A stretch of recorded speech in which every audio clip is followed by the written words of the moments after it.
Taïwan est-elle chinoise ? Historiquement, oui, David. L'île fait partie intégrante du territoire chinois, sans ambiguïté, depuis 1949. C'est à cette date que les choses changent. Le Parti communiste chinois de Mao Tse-tung prend le pouvoir. Le régime nationaliste de Chiang Kai-shek est renversé. Avec son gouvernement, Chiang Kai-shek va se réfugier sur cette île de Taïwan, au sud-est du pays, suivi par plus de 2 millions de personnes. Chiang Kai-shek, à ce moment-là, se revendique toujours comme le représentant légitime de la Chine. Il fait alors alliance de circonstances avec les États-Unis.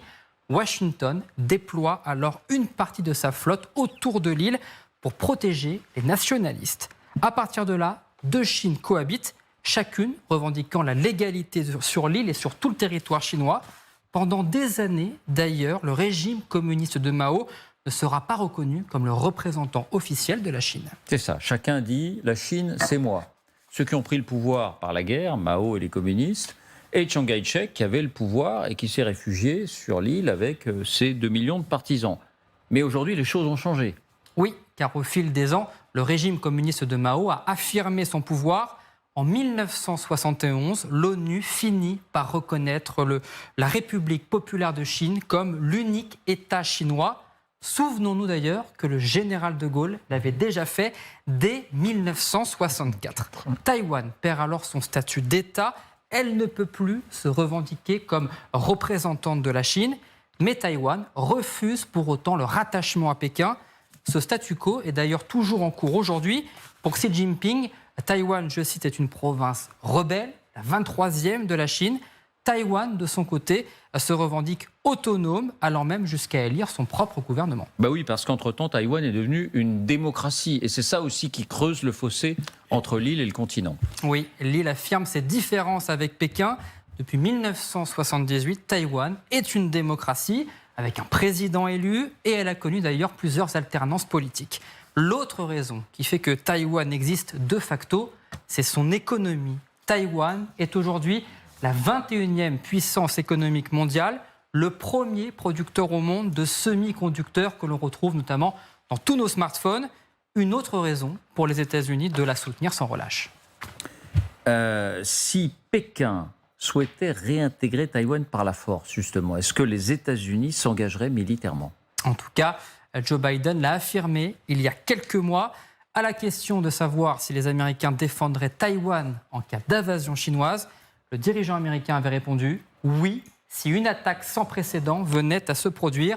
La Maison-Blanche avait alors tempéré les propos du président des États-Unis. Mais ce week-end, lors de la visite d'une délégation américaine à Taipei, le représentant des États-Unis, Michael McCaul, a réaffirmé « oui, les États-Unis se tiennent prêts à intervenir militairement. Ils ne veulent pas y aller seuls. » Il fait même un parallèle avec la guerre en Ukraine. Écoutez. It is important that all democracies stand together against tyranny and oppression. Whether it be Putin's unprovoked invasion of Ukraine to communist China's acts of aggression against your nation and the Pacific. C'est pour cela que la déclaration d'Emmanuel Macron ce week-end, le président français a fait beaucoup parler. Après 3 jours de visite d'État en Chine, le président a répondu à nos confrères des Échos dans son avion qui le ramenait à Paris. Et il montre sa position sans appel. La pire des choses serait de penser que nous, Européens, devrons être suivistes au rythme américain et à une surréaction chinoise. Nous, Européens, devons nous réveiller. Notre priorité n'est pas de nous adapter à l'agenda des autres. Merci Quentin. Je crois que c'était important de bien poser les choses. Rime, pour vous, est-ce qu'une confrontation militaire entre la Chine et Taïwan, que ce soit un blocus, que ce soit une intervention, et donc entre la Chine et les États-Unis, est inéluctable? Alors, j'ose espérer que rien n'est inéluctable et qu'il y a toujours un moyen par la diplomatie, mais aussi par la dissuasion. Ça, c'est un mot auquel on va revenir quand on va discuter des commentaires du président de la République française. Donc, oui, dialogue, mais aussi dissuasion militaire, dissuasion économique, etc., pour essayer de faire en sorte qu'on évite un tel enlisement. Parce que clairement, ce n'est dans l'intérêt de personne qu'on en arrive là. Mais si on l'évitait, qu'est-ce que ça veut dire l'éviter? Ça veut dire que la Chine renoncerait à ramener Taïwan dans son giron, dans le giron communiste, ou ça veut dire que Taïwan accepterait de se soumettre à Pékin. C'est là où la situation est très compliquée, parce qu'on voit qu'aujourd'hui, surtout le régime de Xi Jinping en Chine, après le dernier congrès du parti, est en train de s'affirmer et d'affirmer une volonté, non seulement de s'affirmer en tant que puissance complètement dominante dans cette partie du monde, en Asie, mais aussi elle veut défier les bases de l'ordre international qui a régi le monde depuis la fin de la Seconde Guerre mondiale. On l'a vu quand Xi Jinping est allé rendre visite à son grand ami, le président russe Poutine, et à la fin, on sait très bien qu'avec ces deux dirigeants, il n'y a rien qui arrive au hasard, et on les a vus, on les a entendus. Xi Jinping qui dit à Poutine: il y a d'énormes changements qui sont en marche dans le monde et vous jouez un rôle très important. Et Poutine qui lui dit: oui, évidemment. Ça, c'est une menace contre le monde en réalité. C'est une menace contre l'ordre international. Ce que je veux dire, c'est que vous n'imaginez pas que la Chine, 1,4 milliard d'habitants, dise: eh bien écoutez, pour un territoire, l'île de Taïwan, grand comme une région française, la Normandie, peuplée de 24 millions d'habitants, enfin, moi, 1,4 milliard d'habitants, je pourrais renoncer à une île de 23 millions d'habitants. Vous n'imaginez pas cette Non, ils possibilité. ne vont pas y renoncer par la bonté de leur cœur. Ils vont y renoncer s'il y a une vraie dissuasion qui est mise en place. Parce qu'en réalité, quels sont les enjeux ? C'est là, il faut qu'on remette aussi en clair les enjeux pour Taïwan. Ce n'est pas seulement une question de... C'est une démocratie. Évidemment que c'est important. Parce qu'aujourd'hui, il y a clairement un affrontement entre les dictateurs et les autocrates qui veulent défier l'ordre international basé sur les démocraties. Ça, c'est clair. Mais aussi, il y a une importance très grande de Taïwan pour l'économie aujourd'hui, au temps présent. L'économie européenne et l'économie américaine, évidemment. Et donc ça, c'est un vrai enjeu qu'on ne devrait pas non plus juste balayer d'un revers et dire ce n'est que les Américains qui sont en train de créer une situation qui, en fait, ne concerne pas les Européens. L'économie européenne dépend aussi. On reviendra à la doctrine Emmanuel Macron d'une certaine manière. Vincent. La guerre n'est pas inéluctable. Les appétits chinois sont inexorables. C'est-à-dire qu'on peut imaginer que le rêve de Pékin, ce soit un peu un scénario à la hongkongaise, où en fait on conquiert un territoire par l'étouffement, par l'activation de relais pro-chinois à l'intérieur du système politique. Il n'est quand même pas fortuit qu'au moment même où on déployait ces manœuvres militaires, vous avez un ancien président de Taïwan qui, lui, dirige le Kuomintang d'aujourd'hui, c'est-à-dire a été président et est considéré comme pro-chinois. Kuomintang, en gros, c'est l'héritier des nationalistes. Absolument. A une visite de 10 jours. Alors certes, il n'a pas été reçu par Xi Jinping, mais il a eu un traitement VIP. Vous savez, oui, parce que non, mais il faut bien dire que Taïwan est une démocratie et qu'il y a un camp indépendantiste, même s'ils y vont à pas de velours, parce que proclamer l'indépendance, ça serait à coup sûr là provoquer le géant chinois et susciter une intervention militaire. Mais il y a eu un autre parti, le deuxième grand parti, qui lui n'est pas pour l'indépendance et qui est pour des bonnes relations avec la Chine. L'image de ce parti, notamment donc le nouveau Kuomintang, notamment du fait de cette visite inopportune, s'est beaucoup dégradée. Non, il y a un truc commun entre Poutine et Xi Jinping. Tout est dit, tout est écrit. Depuis 2012, donc depuis que véritablement Xi tient la boutique pékinoise, il dit: nous ne renoncerons jamais, c'est la réponse à votre question de tout à l'heure, y compris par la force si besoin. Et il dit: ça se jouera dans la génération présente. Il y a un chercheur américain, un ancien colonel, qui a fait tourner des wargames, des jeux de guerre, qui estime que la vraie période de danger dans l'hypothèse d'un assaut militaire frontal, c'est 2026-2027. Parce que la Chine aura à ce moment-là une armée suffisamment puissante qu'elle n'a pas encore aujourd'hui pour pouvoir faire ça. Parce que c'est pas évident non plus de conquérir une île de 23 millions d'habitants, surtout Taïwan, qui est armée par les États-Unis, par la France, bref, qui dispose d'un armement très très important. Et donc la réponse, Rim y faisait allusion, on la trouve dans un propos de l'épouse de Chiang Kai-shek. On est en 1958, on vient de vivre un épisode extrêmement rugueux, avec aussi des manœuvres dans le détroit, etc. Et elle dit: si le monde libre envoie les signaux qui conviennent aux communistes, dit-elle à l'époque, au régime de Mao Tse-tung, eh bien, il n'y aura pas d'invasion. Enfin, c'est la même chose. C'est le degré de détermination de l'Occident, d'où l'effet, à mon sens, désastreux des propos ambigus d'Emmanuel Macron, je ferme la parenthèse, qui peut conduire les Chinois à choisir l'option de l'étranglement plutôt que l'option de l'assaut frontal. C'est ça. Bernard Trinquant. Plusieurs remarques. D'abord, on revient sur la position de Taïwan. Je rappelle que dans le monde, Taïwan n'est pas représenté aux Nations Unies. Mais Taïwan n'est plus un pays. Non, n'est plus un pays. Depuis Et 71. donc le problème, c'est le régime. C'est-à-dire que les Taïwanais vous disent, Chiang Kai-shek, c'était encore un dictateur. Nous, maintenant, on est en démocratie. Et donc, le scénario à la hongkongaise, c'est ça qui les guette. Et donc, avec la difficulté, et vous avez raison de souligner, je trouve que j'étais pas mal en relation avec Taïwan quand j'étais aux Nations Unies et maintenant, c'est que vous avez une partie de la population d'origine et une partie de la population qui vient de la Chine continentale. Et lorsque vous allez en Chine continentale, on vous fait bien la différence entre les étrangers et les Taïwanais qui sont considérés comme des Chinois en Chine. Donc, c'est simplement pour poser les bases, cette difficulté. La deuxième Général. Ouais. Ah oui, non, alors, pardon de vous interrompre, mais parce que vous parlez de Hong Kong, personne dans le monde n'a voulu mourir pour Hong Kong. Exactement. Et la Chine a pris le contrôle de Hong Kong, avec la répression des opposants, tout ce qu'on a vu. Est-ce que quelqu'un dans le monde sera prêt à mourir pour Taïwan avec certitude, les États-Unis ou quelqu'un d'autre? Et mourir comment et pourquoi? Parce que qu'est-ce que ça veut dire que la guerre chinoise contre Taïwan? On l'a vu dans l'exercice qui a été monté là. La Chine a le temps et monte une manœuvre d'étouffement de Taïwan. Et Taïwan est très inquiet de quelque chose, c'est comme vous le soulignez tout à l'heure, Taïwan, aujourd'hui, c'est quoi? Ce sont les semi-conducteurs de très haut niveau. Le problème, c'est qu'actuellement, les Américains sont en train de les installer sur le territoire américain. Les Européens font la même chose. Donc, quelle sera la valeur résiduelle de Taïwan dans 5 ou 6 ans? Je n'en sais rien. Et les Chinois, eux, ont le temps et disent, nous, on va montrer une manœuvre. Alors, aujourd'hui, c'est les manœuvres, comme vous disiez, ils ne sont pas prêts. Hein. Mais, vous savez, les manœuvres, c'est pour reprendre le parallèle avec l'Ukraine. Vous savez, il y avait des manœuvres au bord en Russie, et puis c'est des manœuvres. Puis d'un seul coup, c'est devenu la guerre. Peut-être que à force de faire une manœuvre comme ça tous les ans, dans 4 ou 5 ans, il y a une manœuvre qui ne sera plus vraiment une manœuvre et qui sera une vraie manœuvre d'étouffement. Oui, parce qu'il faut bien signaler à ceux qui nous regardent, à nos téléspectateurs, que ces manœuvres auxquelles on a assisté ces derniers jours, elles sont terminées ce soir, elles ont lieu régulièrement.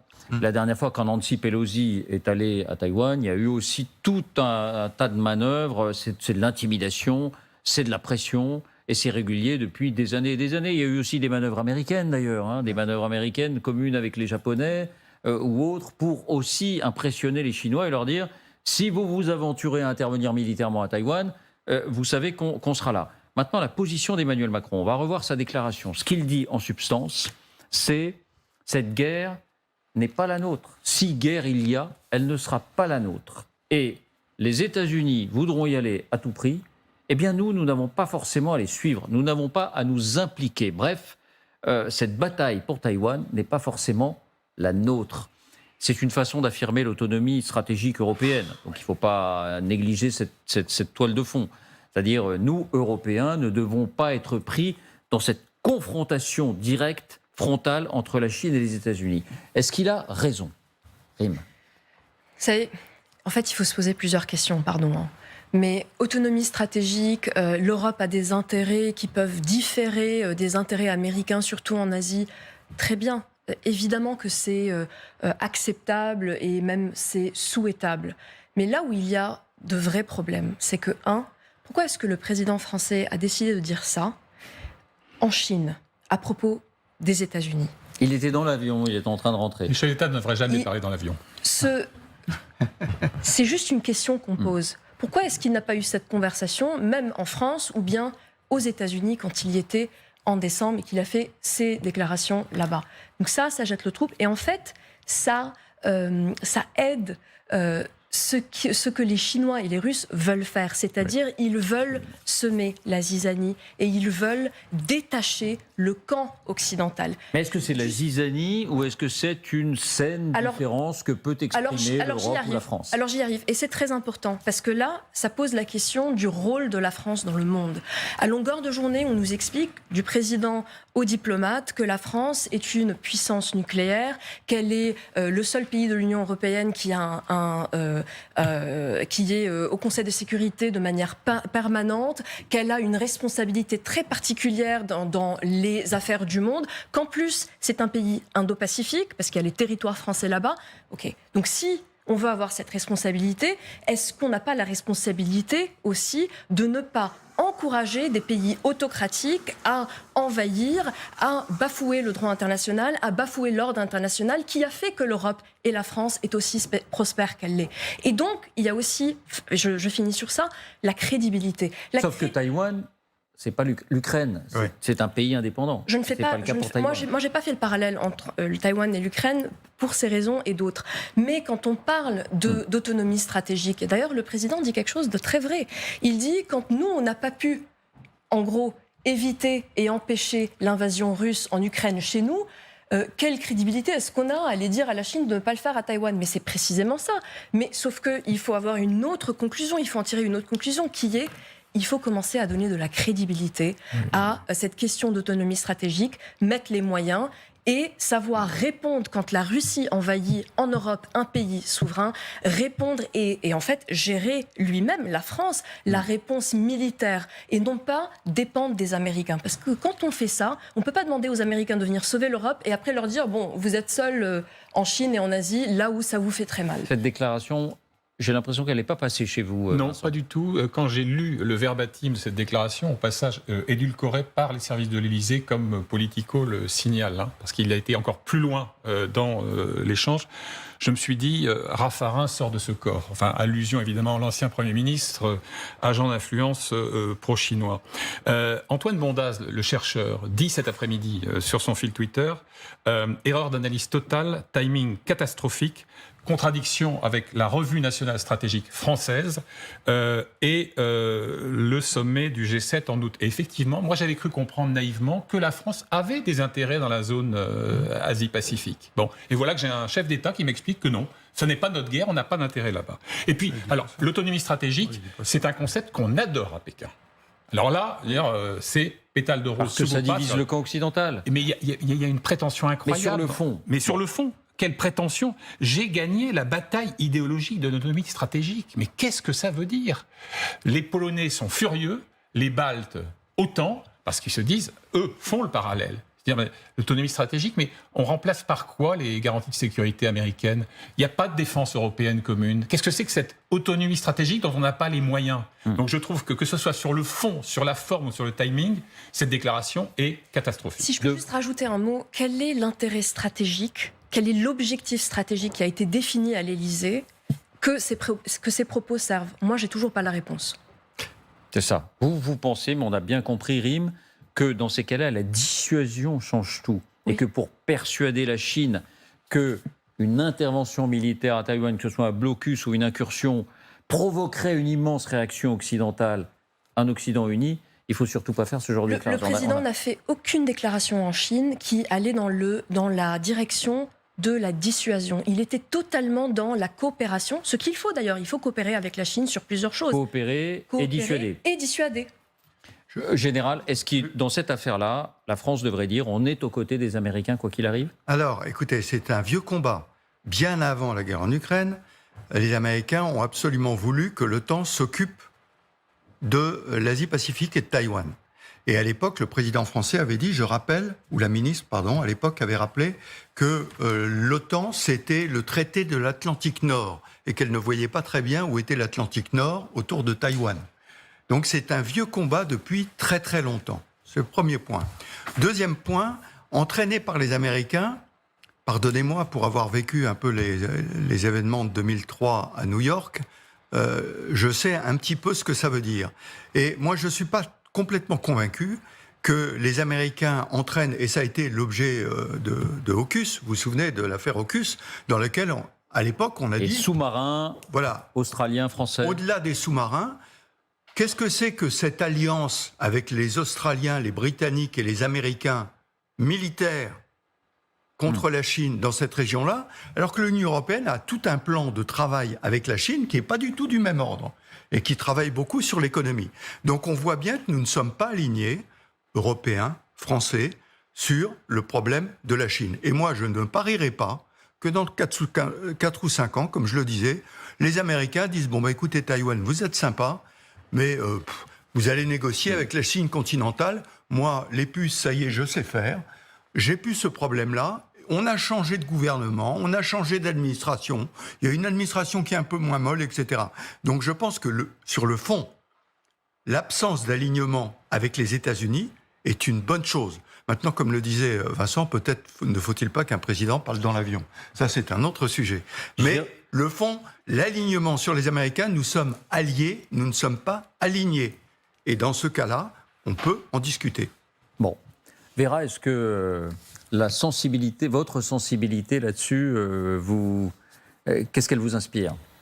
Ça m'inspire un peu ce qui se passe en Chine, ça m'inspire un peu ce que s'est passé avec la Russie. C'est pas parce que je suis russe que je vois partout la Russie, mais à mon avis, il y a les ressemblances. Parce que, en fait, en 2012, Poutine aussi a sacrifié les intérêts économiques pour les aventures à l'extérieur, pour en fait donner la légitimité à son régime par les conquêtes à l'extérieur. Et je vois la même chose qui se passe en Chine, parce qu'on voit que apparemment le projet libéraux-communiste, libéraux au niveau économie et communiste au niveau politique, atteint aussi ses limites. Et le gouvernement chinois, qui est dirigé par Xi Jinping, cherche un peu une nouvelle légitimité. Et apparemment, ce qui me fait peur, il prend la même voie qu'a pris Poutine en 2012, en cherchant plutôt à l'extérieur la nouvelle légitimité. Qu'est-ce qui va en fait prouver que Xi Pas à Jinping... l'extérieur. Taïwan n'est pas un pays indépendant. Oui, mais quand même, il n'est pas contrôlé par la Chine. Il vit à part, il a son gouvernement. C'est un entre-deux. Mais en fait, même, ils ont leur langue à part. Oui, c'est différent. L'écriture est différente. J'étudie un peu le chinois et je sais ça. La prononciation, les Taïwanais croient que les Taïwanais et les Chinois sont plus la même nation, même si c'est la même nation Han. Et ils disent nous sommes différents. Nous sommes Et il y a un principe d'autodétermination des peuples aussi qui peut rentrer en ligne de compte.